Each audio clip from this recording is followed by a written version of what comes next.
Good morning, नमस्कार, सत श्री अकाल, आदाब। मैं हूं डॉक्टर राजेश गुप्ता और नेक्स्ट 20 मिनट्स हम बात करेंगे आपके और हमारे वज़न के बारे में। वज़न मतलब ओवरवेट, ओबेसिटी, मोटापा। हम इस टॉपिक को 4 भागों में डिवाइड करके डिस्कस करेंगे। फर्स्ट, मोटा कौन है, हम कैसे असेस करें मोटे हैं, ओवरवेट हैं।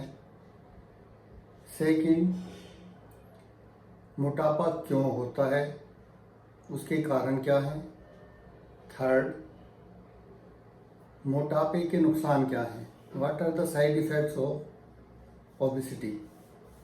एंड फोर्थ, मोटापे से कैसे निजात पाई जाए, how to treat your obesity. तो पहली बात करते हैं हम मोटापा।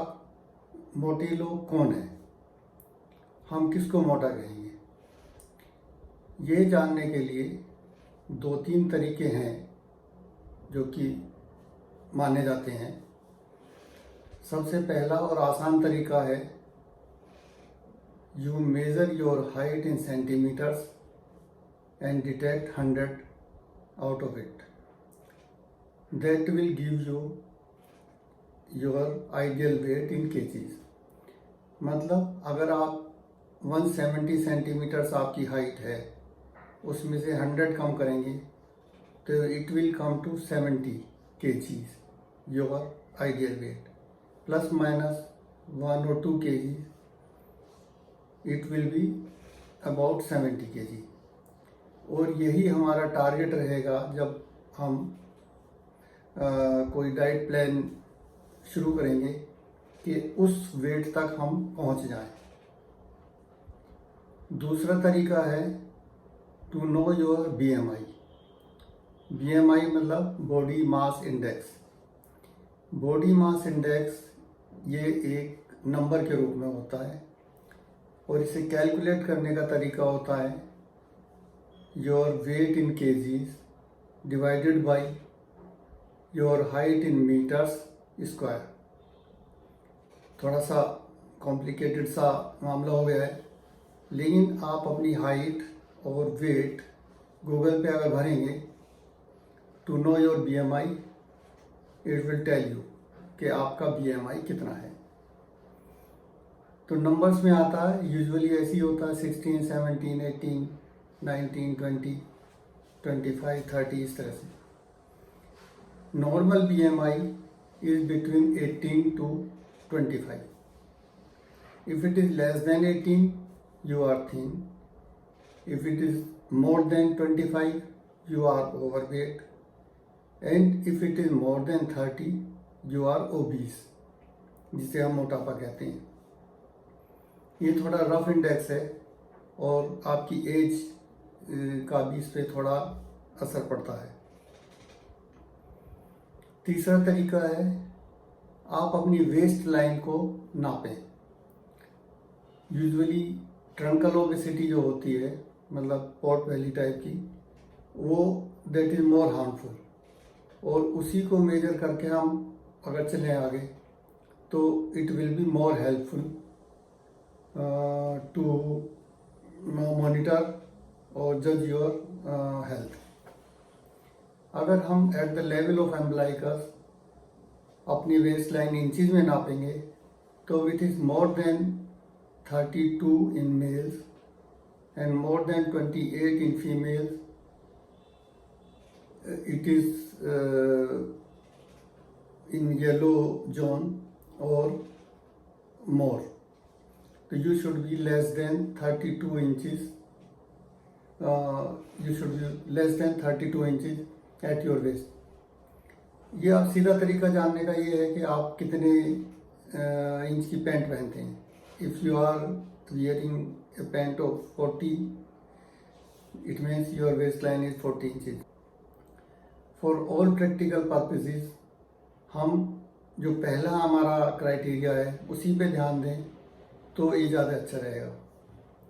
You take your height in centimeters and detect 100, and the figure which is coming after detecting is your weight in kgs, and that should be our target.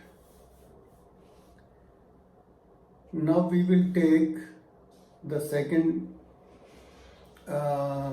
component of this topic. मोटापा क्यों होता है? मोटापे के बहुत सारे कारण लोग बताते हैं, जैसे कि भी सीडेंटरी हैबिट है, ऑफिस में सुबह से शाम तक बैठे रहते हैं, कोई फिजिकल एक्सरसाइज नहीं होती, तो यू विल गेट फैट. दूसरी बात, आप खाते रहते हैं सारे दिन, फैटी फूड खाते हैं, जंक फूड खाते हैं, फास्ट फूड खाते हैं, it will gives you fatness. Third, बहुत से लोग कहते हैं हम तो ये तो हमारा जेनेटिक है, मेरे ग्रैंडफादर फैटी थे, my father was also fatty, so I am and my children they are all fat.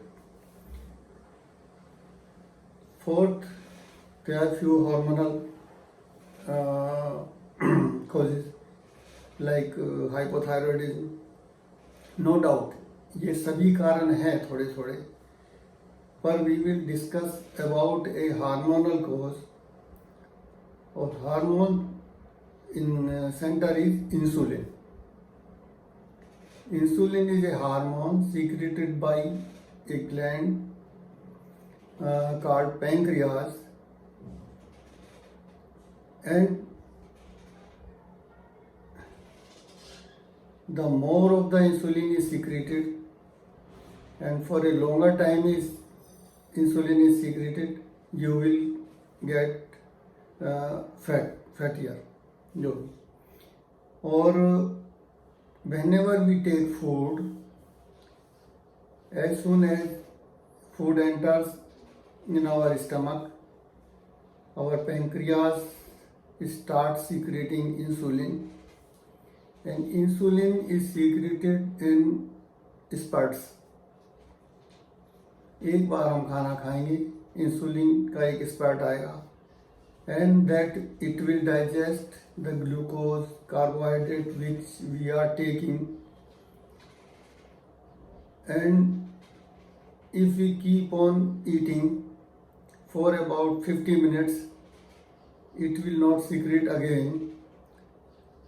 If we will keep on eating for more than 50 minutes, a second spurt will come. So अब हम आगे ये ध्यान रखेंगे कि हम जो भी खाना शुरू करें वो करीब करीब 50 मिनट के अंदर अंदर समाप्त कर लें.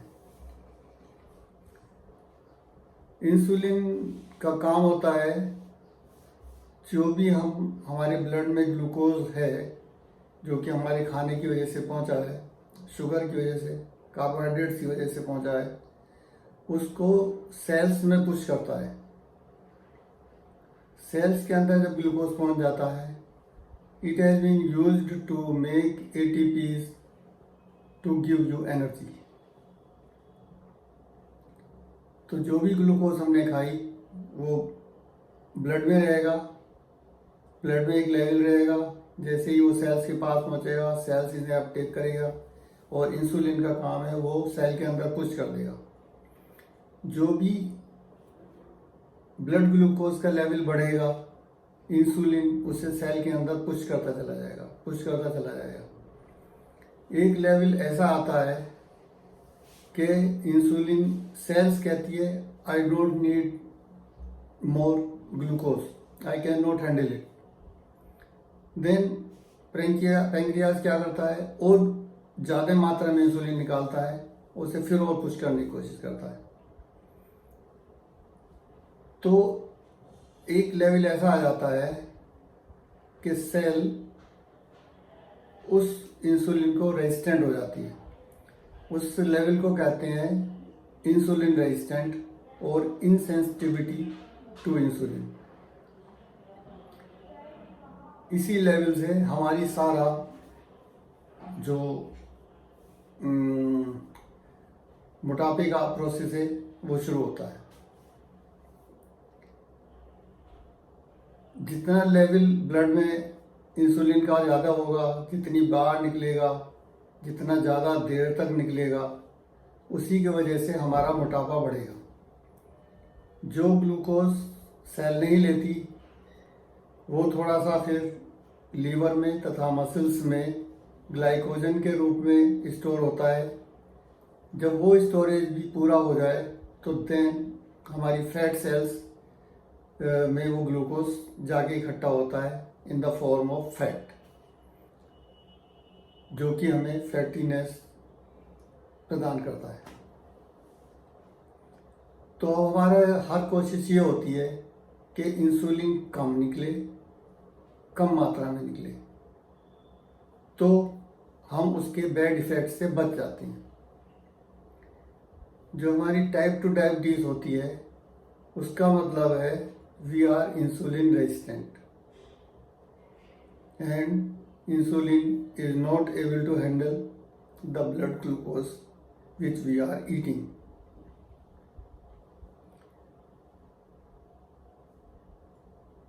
ये एक बेसिक कारण हुआ कि insulin resistant is the main cause for our obesity, for our diabetes. Now we will go on the third point. अगर हम मोटे हैं, अगर हम ओबीज हैं, अगर हम ओवरवेट हैं, तो इसका नुकसान क्या है?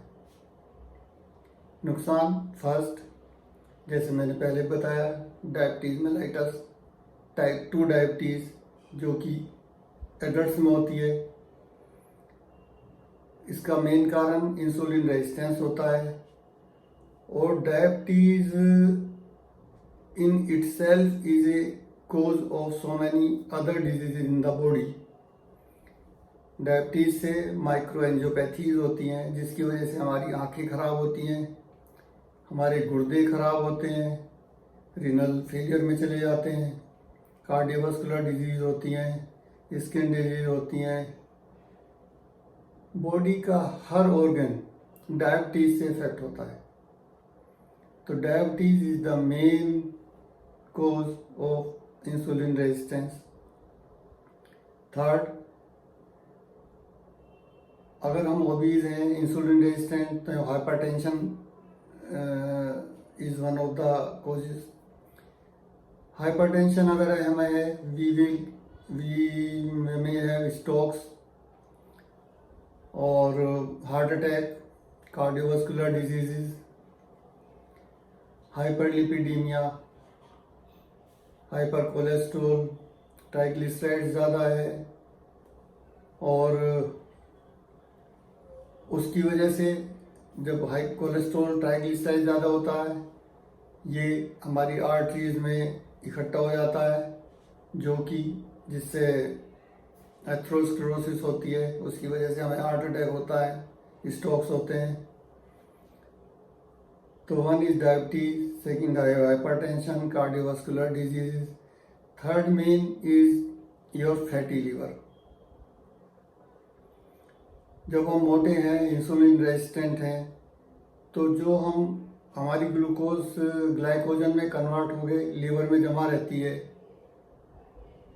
और जब वो लेवल एक्सीड करता है तो वो ग्लाइकोजन की वजह से की बजाय फैट में कन्वर्ट हो जाती है और फैट लीवर में इकट्ठा होने लगता है। उसे कहते हैं फैटी लीवर। हम लोग समझते हैं कि ये फैटी लीवर फैट ज़्यादा खाने से है, लेकिन ऐसा नहीं, ये कार्बोहाइड्रेट ज़्यादा खाने से है। फैटी लीवर अब क्या हुआ? Diabetes mellitus, type 2 diabetes, hypertension, cardiovascular disease, fatty liver, Alzheimer's. जो मोटे लोग होते हैं, जो इंसुलिन रेजिस्टेंट होते हैं, उनमें अल्जाइमर्स ज़्यादा होता है। एक्ने, पीसीओडी यंग गर्ल्स में होता है। पॉलीसिस्टिक ओवेरियन डिजीज़, जिसकी वजह से मेंस्ट्रुअल इरेगुलरिटी होती है, या फिर इनफर्टिलिटी भी होती है। कुछ तरह के कैंसर्स भी हैं जो कि इंसुलिन रेजिस्टेंस में होते हैं और मोटे लोगों में ज़्यादा होते हैं। ऑस्टियोआर्थराइटिस भी मोटे लोगों को ज़्यादा होती है। और एक मोटापा कॉस्मेटिक। दो हस्बैंड वाइफ हैं, अगर एक आदमी मोटा है, हस्बैंड मोटा है, वाइफ कितना भी कहती रहे मुझे तुम मोटे अच्छे लगते हो, पर वो झूठ बोल रही है। अगर वाइफ मोटी है और हस्बैंड कह रहा है कि तुम मुझे मोटी अच्छी लगती हो, वो झूठ बोल रहा है। तो to look younger, smart, good, you should reduce your weight. तो इतने सारे कारण मोटापे के बन जाते हैं, उसके साइड इफ़ेक्ट्स, बुरे इफ़ेक्ट्स, जिनकी वजह से हमें मोटापा कम करना चाहिए। अब मोटापा कम करने के लिए हम क्या करें? Then it is all about intermittent fasting. हम कुछ भी ऐसा करेंगे जिससे इंसुलिन कम मात्रा में निकले और कम बार निकले। उसके लिए इंटरमिटेंट फास्टिंग ही एक सबसे अच्छा सॉल्यूशन है। फास्टिंग जब हम करते हैं, कभी एक दिन फास्ट किया, वीक में एक बार किया, मंथ में एक बार किया, या एक महीने तक लगातार किया फिर छोड़ दिया, these fast are effective but not so much. अब हमें करना क्या है? हम सिर्फ 2 बार खाना खाएंगे और जो कुछ भी खाना है, जब खाना खाना है तभी खाना है और बीच में कुछ नहीं खाएंगे। इंटरमिटेंट फास्टिंग का है, हम खाना खाएंगे फिर कुछ टाइम फास्ट रखेंगे, फिर खाना खाएंगे फिर कुछ टाइम फास्ट रखेंगे।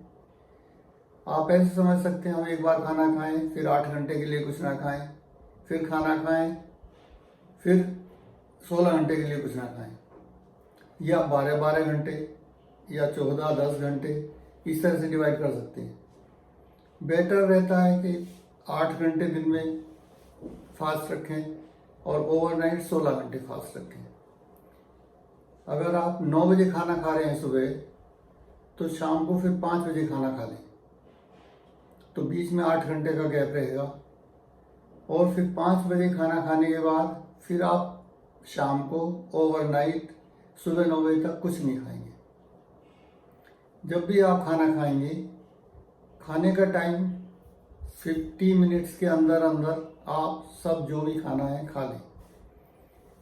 बेटर तरीका ये रहता है, पहले आप कुछ फ्रूट्स खाएं। फ्रूट्स मतलब 1 सर्विंग, नॉट मच, ज़्यादा फ्रूट्स ना लें, पर 1 serving fruits you can take daily. 1 serving मतलब 1 फीस्टफुल इज 1 सर्विंग। उसके बाद फिर सलाद खाएं, ग्रीन सलाद हो, स्प्राउट्स खा सकते हैं आप, उसमें पनीर डाल सकते हैं आप। और ये खाने के बाद फिर आप खाना खाएं। खाने में 1 या 2 चपाती, दाल, सब्जी, ये सब लें। उसके बाद अगर आप चाय पीने की कुछ आदत है तो चाय पी लें, दूध पीने की आदत है दूध पी लें, और मट्ठा पी लें। और यही खाने का कार्यक्रम यहाँ ख़त्म करने के बाद फिर शाम को 5, 5:30, 6 बजे तक कुछ ना खाएं। Not even T in between. Tea with milk and sugar you should not take. यही खाना आप शाम को 5 या 6 बजे खाएं और उसके बाद ब्रश करके रात तक कुछ नहीं खाएंगे, अगले दिन मॉर्निंग में खाएंगे। ये हुआ इंटरमिटेंट फास्टिंग।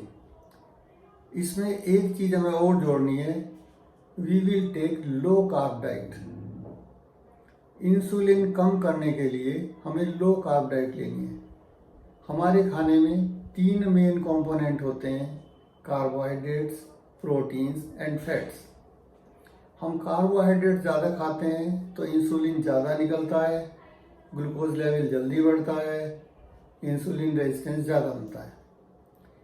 लो कार्ब डाइट का मतलब हमें कोशिश करनी चाहिए हम शुगर बिल्कुल ना लें। Sugar in any of the form like white sugar, brown sugar, शक्कर, गुड़, हनी, ये चीज़ें, मिठाई, ये चीज़ें बिल्कुल ना लें। और जो चीज़ मेनली कार्बोहाइड्रेट से वो भी ना लें, जैसे गेहूँ is mainly carbohydrate, rice is mainly carbohydrate. तो हम अपनी चपाती गेहूँ से ना बना के कुछ दूसरे ग्रेन्स होते हैं उनसे बनाएं। और गेहूं में मैदा तो बिल्कुल ही नहीं लेना चाहिए। अगर गेहूं थोड़ा बहुत डालें तो होल ग्रेन ही होना चाहिए। हम अपनी चपाती बना सकते हैं, जैसे एक मल्टीग्रेन आटा बना के, मल्टीग्रेन आटे में आप चना डाल लें, सोयाबीन डाल लें, बाजरा डालें, ज्वार डालें, जौ डालें, रागी डालें, ओट्स डालें, ये सब मिला के रख लें या रोटी बनाने के टाइम पे मिला लें और उसकी रोटी बनाएं। राइस आप लेने के शौकीन हैं तो वाइट राइस ना लें, you should take brown rice, red rice और ब्लैक राइस। ब्राउन राइस जो पहले आता था बहुत ही थिक होता था और कुक करने में परेशानी होती है, लेकिन आजकल बासमती ब्राउन राइस आता है, वो आप ले सकते हैं। और प्रोटीन्स की मात्रा थोड़ी ज़्यादा लेंगे। प्रोटीन्स का मतलब आप दाल, पनीर, सोया, ये सब चीज़ें थोड़ा ज़्यादा लें। जिन चीज़ों में प्रोटीन है, अगर आप नॉन वेज खाते हैं, गुड, नॉन वेज में प्रोटीन होता है ज़्यादा। अगर आप वेजिटेरियन हैं तो आप दाल ज़्यादा लीजिए।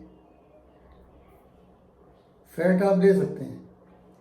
पहले से सोचते थे फैट लेने से फैटी होते हैं, मोटे होते हैं, लेकिन फैट लेने से मोटे नहीं होते, हम शुगर खाने से मोटे होते हैं। शुगर का मेरा मतलब है कार्बोहाइड्रेट्स। शुगर का मेरा मतलब है कार्बोहाइड्रेट्स। तो हमें कार्बोहाइड्रेट्स लो कार्ब डाइट रखनी है। फैट्स हम ले सकते हैं, प्रोटीन थोड़ा ज़्यादा लें, लेकिन कार्बोहाइड्रेट्स कम लें। पानी ज़्यादा पिए।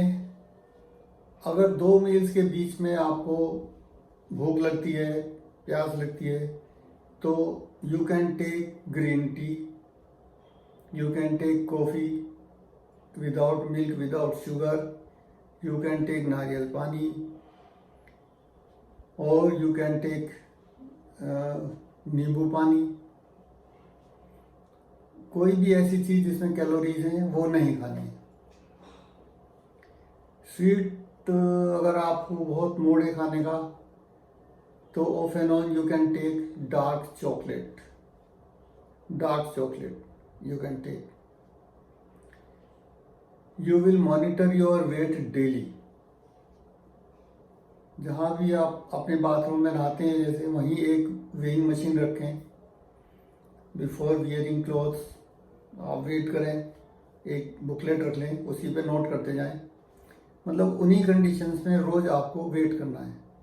नहाने के बाद आप एक बार वेट करें, रोज़ करें, चाहे आपको लग रहा है कम हो रहा है या नहीं हो रहा है, लेकिन आप रोज़ वेट करेंगे तभी आप उसे मॉनिटर कर सकते हैं। और बहुत जल्दी ना सोचें, धीरे धीरे आपका वेट कम हो जाएगा और यू विल फील हैप्पी। इसी रेजिम को, इंटरमिटेंट फास्टिंग को, आप कम से कम 6 महीने कोशिश करें। इसी के साथ साथ अगर 45 मिनट्स आप एक्सरसाइज रोज़ करते हैं,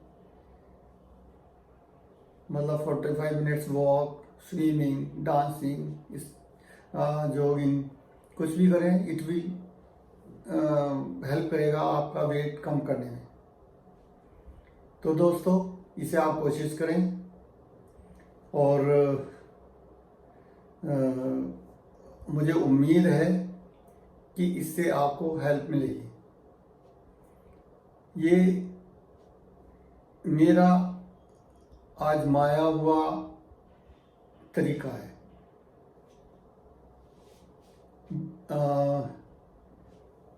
About 8 months ago, I was about 71 kg. At present, I am 62 kg. My waist was 36 inches. Now it is 33 inches. When you will lose weight, you will feel happy. लोग कहेंगे कमज़ोर हो गए हैं, आपका तो चेहरा ही बहुत दब गया है, ये हो गया है, वो हो गया है। लेकिन आप वो करें जो आपको अच्छा लगता है। जब आपका वजन कम होगा, आप भाग के सीढ़ियाँ चढ़ सकते हैं और जो आपके मन के वो सब कपड़े पहनेंगे तो आपको और ज़्यादा अच्छा लगेगा। तो आप कोशिश करें और देखें। नमस्कार, थैंक यू।